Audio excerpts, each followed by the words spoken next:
Hi everyone, Sharon here. I just tried to upload my part 1 of the video for these black-capped chickadees that I did in my sketchbook earlier, and I went through a whole long process. It was a fairly long video, and I know that's why I had an error uploading it, because I did it on an iPad instead of on my phone like I should have, and I lost the video. It completely disappeared.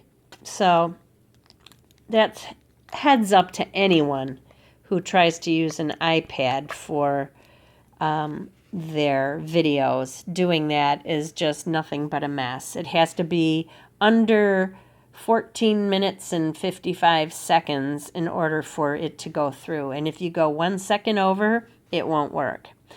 And I was way over, but I thought I got around it. So anyway, I'm done bitching.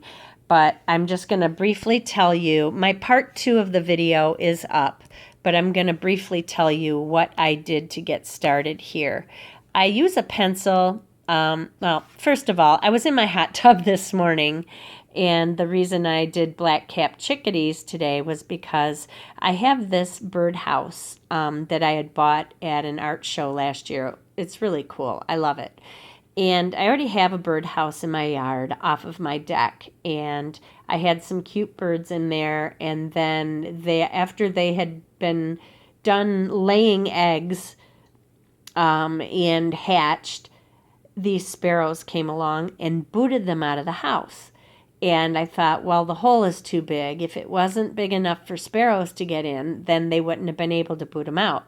So then I watched them trying to get into this other house, and they tried and tried and tried, and this one bird kept getting his ass stuck trying to get through the hole. And then he'd back out and he'd shake his head off. It was hilarious. I wish I had it on video. But anyhow, I said to my husband, I finally gave up after a couple weeks, and I said, you might as well just make the hole bigger and let the sparrows come in.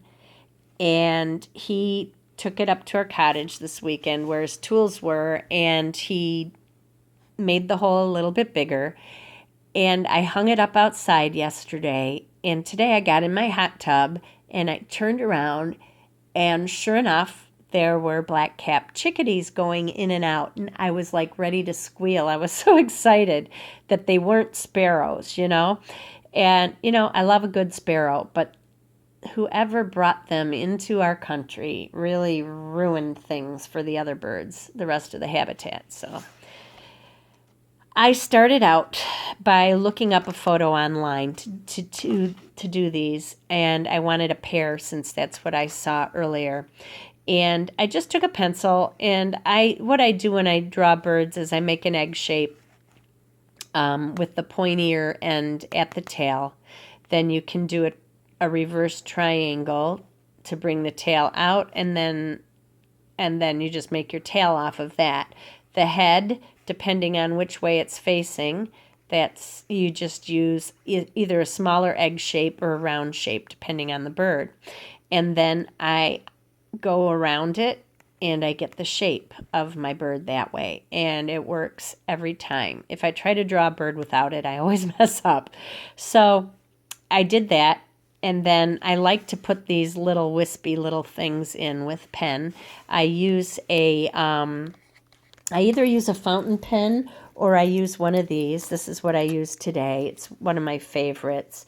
It's the Uni Pin Fine Line Water and Fade Proof Pigment Ink Pen, and this is a 0.4. They put it on the pen, and they also put it on the cap here as well.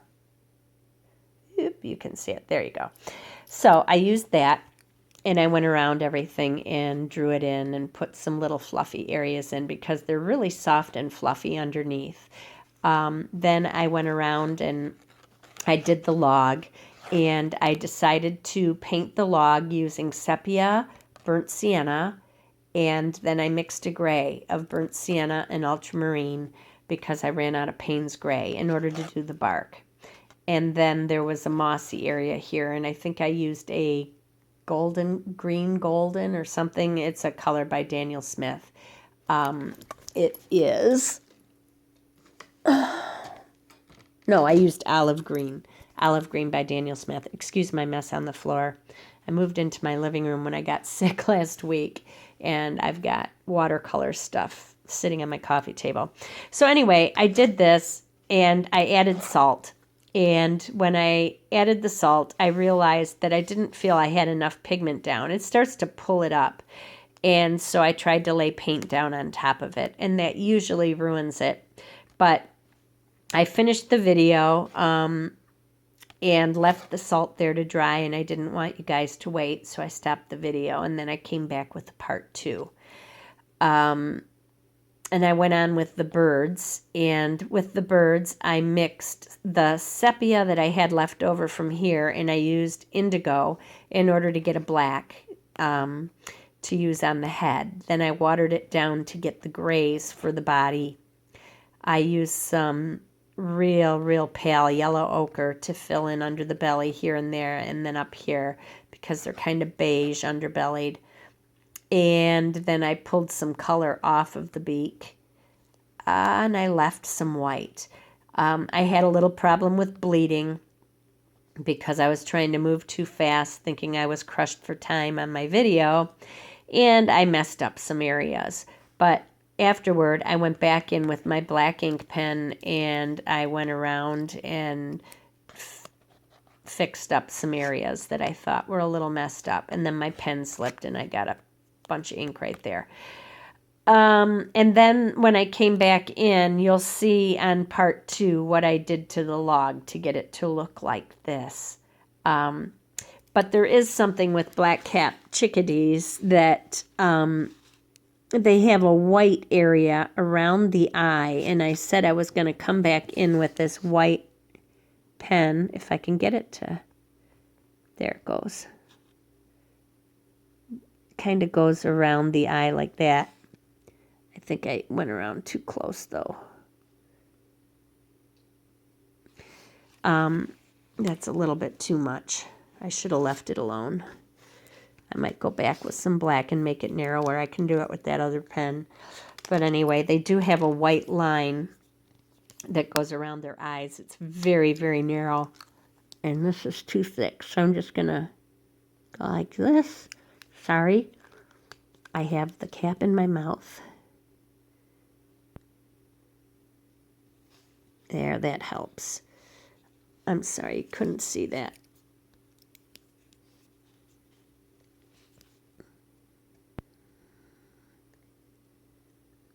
There. That helps to make it a little bit easier to see. So that was my finishing touch. In fact, I might just go over with that white and try to get rid of that black line with my white pen. It would be a lot less obvious, wouldn't it? I don't know. Maybe I should leave well enough alone. That helped a little bit. Okay, so go ahead and watch part 2, and you'll see how I completed the log. But basically, that's what I did on the bird, and I love doing birds this way with this fuzzy fur like this. It's just a lot of fun, and I'm so excited that those birds came into my birdhouse today. I love birds. Birds and butterflies, those are my things. So anyway, everybody have a very happy day and try to make someone smile in your life today.